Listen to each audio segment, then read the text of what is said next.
Sa ngayon vlog pala guys, meron kasing pinagawa na ito, Concert EB502B na amplifier. Kaya lang napansin ko yung malinaw yung kanyang mga sulat. Ito. Original na klase ito ng Concert.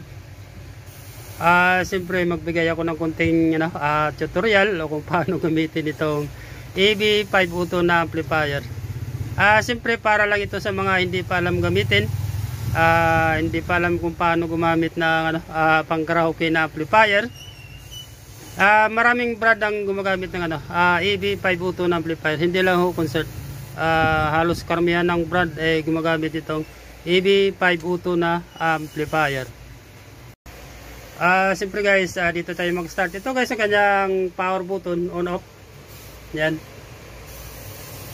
Kung napansin nyo guys, mayroon siyang selector switch dito, off, E, B, EB. Yan. Ang ibig sabihin niyan guys, nandito yan sa likod. Sa kabitan ng kanya mga speaker.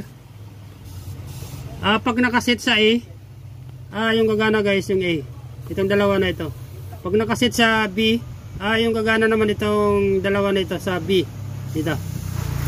Pag siniset mo sa A and B, siyempre guys gagana lahat to. Siyempre gagana itong apat na kabitan. Yan.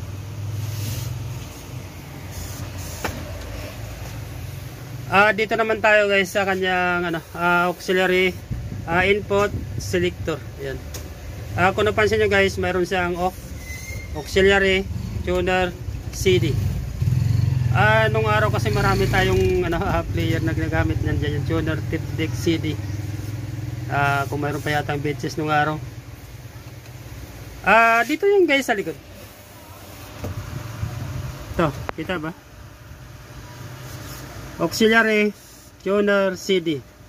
Ang ibig sabihin, pag nakaset sa auxiliary, ang gagana naman ito yung auxiliary. Ito. Pag nakaset sa tuner, yung gagana tuner. Pag nakaset sa CD, DVD, yung gagana itong CD, DVD. Ito. Ito guys, yung super bass. May napanood kasi ako na vlog tungkol dito sa super bass. Yan, ito. Sa bagay, hindi naman mga technician yun. Totoo bang super bass yan? Siyempre pag technician na tatanungin nyo, malamang hindi. Siyempre guys, magagawa ako ng hiwalay na vlog tungkol dito guys sa super bass. Tungkol din dito. Pero dito muna tayo mag-concentrate. Yan. Ulitin ko lang, pag nakasit sa auxiliary, yung gagana yung auxiliary doon sa likod. Yan. Ito yung kanyang master volume. Ito yung balance. Kung gusto mo guys makalansing, ito naman treble, middle, bass. Yan. Ito naman yung kanyang sa equalizer on off. Yung nandito sa likod. Ito yung dalawa na ito. Yan. Ito naman kung gusto mo mag video okay. Yan. Ito yung kanyang on. Ito naman yung volume sa mic. Ito yung kanyang echo. Ito guys yung loudness. Ibig sabihin ng loudness, medyo pinapalakas yung kanyang sound. Ito, pag naka-on siya. Ito naman yung super bass. Yan. Makalabog siya kung gusto mo mahilig ka sa sa bass. Yan. Ito ipipress mo. Yan. Okay. Siyempre yung jack natin nakalagay sa auxiliary. Yung gagana yung auxiliary. Yan.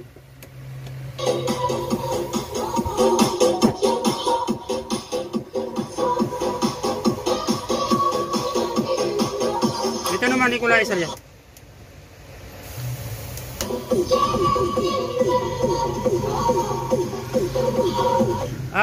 Hanggang dito lang muna siguro guys. Sana may nakuha kayo na kunting idea kung paano gumamit itong amplifier na EB502 na amplifier. Ulitin ko ulit guys. Sana may nakuha kayo na kunting idea. Hanggang dito lang muna siguro.